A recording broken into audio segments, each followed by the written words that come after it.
बिस्मिल्लाहिर्रहमानिर्रहीम।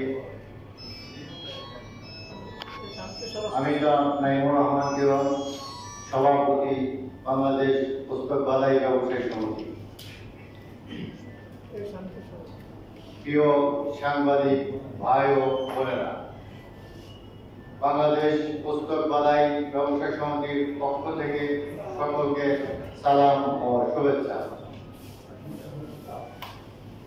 আপনারা জানেন, বৈষম্য বিরোধী এক রক্তক্ষয়ী গণ অভ্যুত্থানের মধ্য দিয়ে বাংলাদেশ স্বৈরাচার মুক্ত হয়েছে। সংগ্রামের সকল শহীদ, আহত ভাই বোন ও অংশগ্রহণকারীদের প্রতি আমরা গভীর শ্রদ্ধা জানাচ্ছি।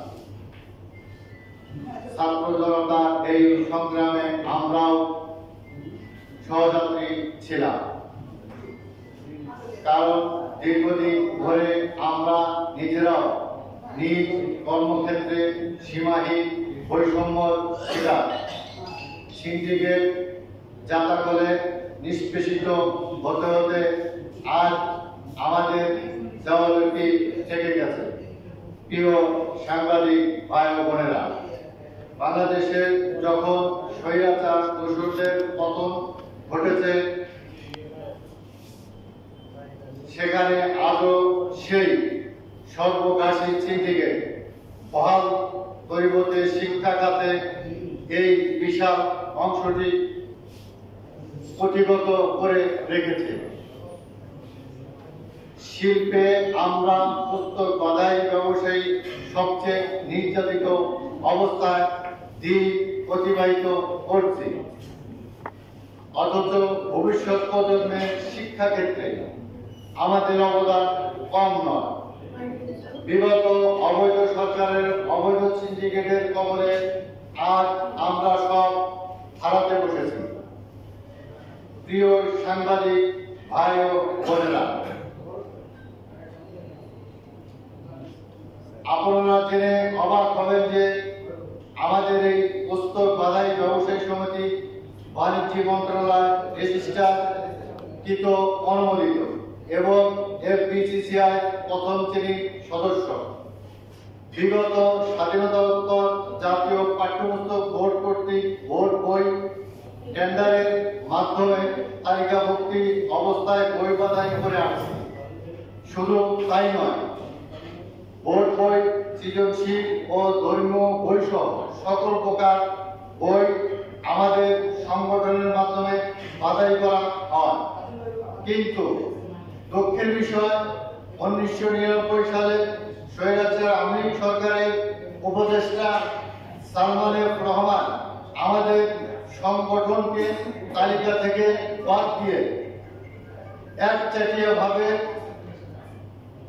কক্ষিগত করে। পরবর্তী তার নেতৃত্বে মুদ্রণকারদের একটি সিন্ডিকেট গড়ে ওঠে। সরকারের নীতিমালায় উল্লেখ থাকে যে প্রকাশনা বই প্রকাশ করবে, মুদ্রণকার বই মুদ্রণ করবে এবং বাছাইকারক বই বাছাই করবে। কিন্তু এই নীতিমালাকে বিদ্যাঙ্গলি দেখিয়ে এই সিন্ডিকেট এক চাটিয়াভাবে কাজ বাড়িয়ে নেয়। এতদিন ধরে ওপেন টেন্ডার কোনো তোয়াক্কা না করে কিছু সরকারি কর্মকর্তা যোগ সাদস্যে কাজ করে আসছে। দীর্ঘদিনের এই অস্থিরতা নিরসনে শিক্ষামন্ত্রী, শিক্ষা সচিব, পাঠ্যপুস্তক বোর্ড চেয়ারম্যান বরাবর আবেদন করেও কোনো সুরাহা পায়নি।